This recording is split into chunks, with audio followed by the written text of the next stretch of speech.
मुझे सामईन voice of Indus TV पर सभिनी खे भलीकार। आहियां अवांजो पंहिंजो अली नवाज़ आरी सर। मुझे सभिनी पाण जे ॻाल्हाईंदासीं किताब जी अहमियत बाबति।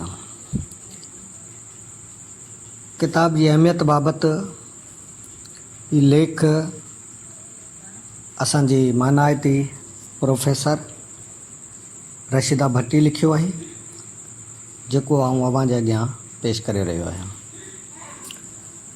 किताब जो लफ़्ज़ हिकु पढ़ियल लिखियल इंसान जी ज़िंदगीअ में तमामु अहम किरदारु अदा करे थो। किताब हिकु बहितरीन ऐं ख़ामोश दोस्त आहे।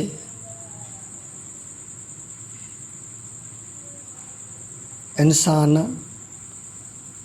सुठा किताब ज़हन में रखी घणो कुझु पिराए सघे थो।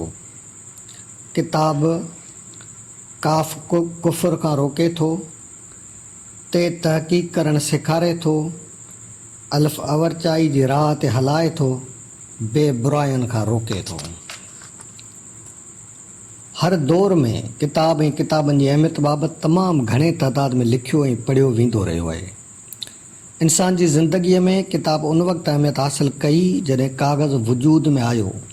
उन खां अॻु जेको कुझु पुराणे दौर जूं ख़ासि ॻाल्हियूं, चवणियूं, हिकमत जूं ॻाल्हियूं या वरी ॿोलीअ जी लिखत वग़ैरह जे बारे में को दस्तावेज़ी सबूत न मिलिया आहिनि, छो त काग़ज़ जी ईजाद खां पोइ ई लिखण ऐं संभालण जो रवाजु क़ाइमु थियो। वरना लिखत सिर्फ़ु कुझु पुराणे आसार क़दीमा जे दौर जे पथरनि, भितियुनि, पहाड़नि, वणनि जे पननि, बर्तननि वग़ैरह ते नक्श थियल सूरत में मिली। जॾहिं खां काग़ज़ वजूद में आयो त पैगाम रसानी जा तरीक़ा बि आसान थी विया। आस्ते आस्ते जीअं पढ़ाइण जो रवाजु वधियो त किताब लिखण ऐं मुख़्तलिफ़ इल्मनि खे लिखी महफ़ूज़ करण जो सिलसिलो बि वधंदो रहियो। हर क़िस्म जे इल्मी मालूमात खे कलमबंद करण जो रवाजु तरक़ी कंदो रहियो। मौज़ू कहिड़ा बि हुजनि, पर उन्हनि खे लिखी महफ़ूज़ करणु इंसान जी अवलीन तरजियात में शुमार थियणु लॻो। अहिड़े तरीक़े सां कुतुबखाना वजूद में ईंदा रहिया ऐं इल्मु, अदब, फ़िलसफ़ो, साइंस ऐं ॿिया मुख़्तलिफ़ मौज़ू आहिस्ते आहिस्ते किताबनि जी सूरत इख़्तियार कंदा रहिया। गॾोगॾु पोइ इंसान पंहिंजी रोज़मर्रा जी उथणी वेहणी, तौर तरीक़ा, समाजी रीतूं, रस्मूं, ख़ुशी ग़मी जे मौक़नि ते ॻाल्हाई वेंदड़ गुफ़्तगू, सैर तफ़रीह जे जायुनि जो ज़िक्र, सक़ाफ़ती तौर ते मल्हाया वेंदड़ अहम ॾींहं, मज़हबी ॾींहंनि जे बारे में मालूमात वग़ैरह सभु कुझु पननि ते लिखण जो सिलसिलो मुस्तक़िल तौर ते ज़ेर अमल रहियो। जेके माण्हू ख़ासि तौर ते तालीम ॾियण जे शोबे सां वास्तो रखंदड़ हुआ ऐं लिखण पढ़ण सां वाबस्तगी जे करे इल्मी ॼाण जे बुनियाद ते किताबी सूरत में पंहिंजे इल्म खे महफ़ूज़ कंदा रहिया, छो त ईअं करण सां ईंदड़ नसलनि खे इल्म जी ॼाण मिलंदी रही ऐं उहे लिखंदड़ पिणु वांदकाईअ में वरी पंहिंजे लिखियल मालूमात खे पढ़ी लुत्फ़अंदोज़ थींदा रहिया।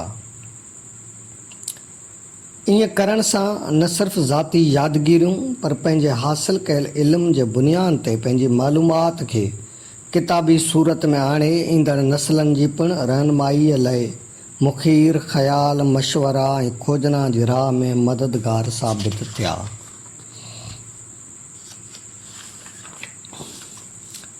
जेकॾहिं असां आगाटे ज़माने जूं ॻाल्हियूं, रस्म रवाज, सक़ाफ़ती तौर ते मल्हायल मेड़ा मलाखड़ा, उथण वेहण जा तौर तरीक़ा, सिहत खे ठीकु करण लाइ इस्तेमालु थींदड़ जड़ी बूटियुनि जो इल्मु, हादसाती तौर ते ज़ख़्मी थियण जी सूरत में जराहत जो इल्मु, मतिलबु त अहिड़ियूं बेशुमार रोज़मर्रा ज़िंदगीअ में कमु ईंदड़ शयूं वग़ैरह जिन जे तरकीबनि ऐं नालनि खे किताबनि में महफ़ूज़ करे हमेशह लाइ ईंदड़ नसलनि जी रहनुमाई कई वई आहे।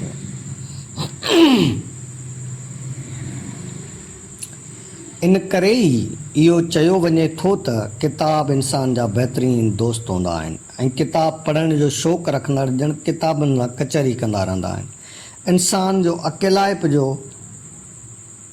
अहसासु ख़तमु थी वेंदो आहे। किताब जो लिखंदड़ यानी मुसनफ़ हुजे या मौलिफ़ या वरी तर्जुमे नगार यानी मुतरजम, यकीनन इहो कमु लाइक़ु सदा एहतराम हुजे थो।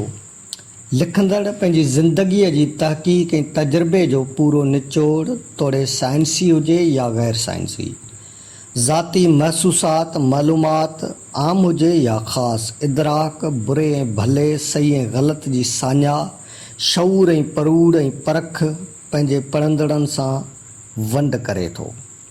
पढ़ंदड़नि खे हिकमत भरियूं ॻाल्हियूं, ॾाह ऐं अकुल भरिया ॾस ऐं घस ॿुधाए थो। किताब अहिड़ा पारस मिसल आहिनि जेके पंहिंजे पढ़ंदड़नि खे सोन मिसल बणाए अनमोल ऐं अमुल बणाए छॾीनि था।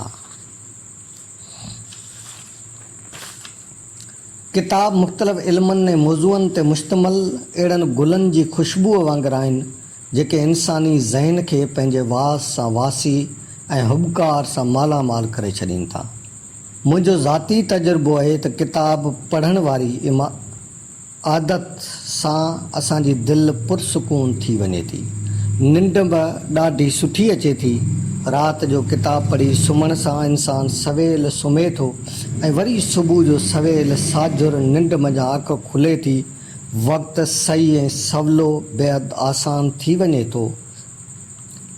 गॾोगॾु ज़हनी दबाव पिणु घटिजी वञे थो। मथिएं मज़मून ऐं बयान मंझां साबित थियो त पंहिंजे सुकून ख़ातिरी माण्हू खे किताब ई दोस्त बनाइणु घुरिजनि। अॼु जी साइंस पिणु इहो साबित करे चुकी आहे त जेतिरो ज़हन खे मसरूफ़ रखिबो ओतिरो ई सोच जो वहिकिरो मुसबित अंदाज़ में रहंदो। ख़ाली ज़हननि में ग़लति क़िस्म जा ख़्याल पैदा थींदा रहंदा आहिनि। इन करे असांजे किताबनि में इन ॻाल्हि ते सख़्तीअ सां अमल करण जो ताक़ीद थियल आहे ऐं असांजो मज़हब पिणु इन ॻाल्हि ॾांहुं असांखे हिमथाए थो। ऐं इन क़िस्म जूं ॻाल्हियूं असांखे आसमानी किताब में पिणु पढ़ण लाइ मिलनि थियूं जेके असांजी विख ते राहमुआर कंदियूं रहनि थियूं। त मुंहिंजा दोस्तो, ही तहरीर हुई प्रोफेसर रशीदा भट्टी जी जेका मूं अव्हां जे अॻियां पेश कई। इन सां गॾोगॾु इहो पिणु ॿुधाईंदो हलां त किताब कहिड़े बि मौज़ू जो हुजे उहो ज़रूरु पढ़णु घुरिजे। ऐं कॾहिं कॾहिं ईअं बि थींदो आहे त को किताब पढ़ंदे माण्हूअ जो मन भटकणु शुरू कंदो आहे ऐं किताब पढ़ण में मज़ो कोन ॾींदो आहे, त उन सूरत में उन किताब खे बंदि करे रखी छॾिजे। वरी पंहिंजी दिलि वारे ॿिए कंहिं मौज़ू, कहाणी, नाविल वग़ैरह खे पढ़णु शुरू कजे। ऐं वरी जॾहिं दिलि चवे त उहो साॻियो किताब ॿीहर खणिजे ऐं तव्हांखे यकीनन उहो किताब ॿीहर पढ़ण में मज़ो ॾींदो। छाकाणि जो इंसान जो ज़हन हर वक़्तु हिकु जहिड़ो नथो रहे, उहो मुख़्तलिफ़ वक़्तनि ते बदिलबो रहे थो। इन करे ॻाल्हि उहा ई वणंदी आहे जेका उन वक़्त जी मुनासिबत सां हुजे। ऐं जेका ॻाल्हि बेवक़्ताई थी तव्हांजे साम्हूं कई वेंदी त उहा तव्हांखे कॾहिं बि पसंदि कोन ईंदी। ऐं किताब पिणु ईअं ई हूंदा आहिनि। कॾहिं माण्हू जो मनु नाविल पढ़ण जे लाइ चाहींदो आहे त कॾहिं कहाणी, कॾहिं शाइरी, कॾहिं तारीख़, कॾहिं मज़हबी किताब, कॾहिं साइंसी किताब। त हर मौज़ूअ जा किताब पढ़णु घुरिजनि।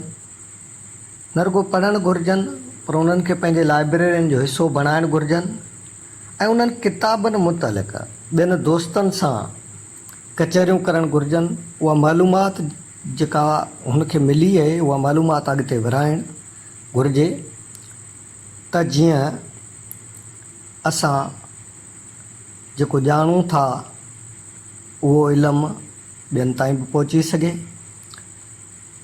त मुंहिंजा दोस्तो, पाण सभिनी जी इहा कोशिशि आहे त पाण पंहिंजी ॼाण हिक ॿिए सां वंड कंदा रहूं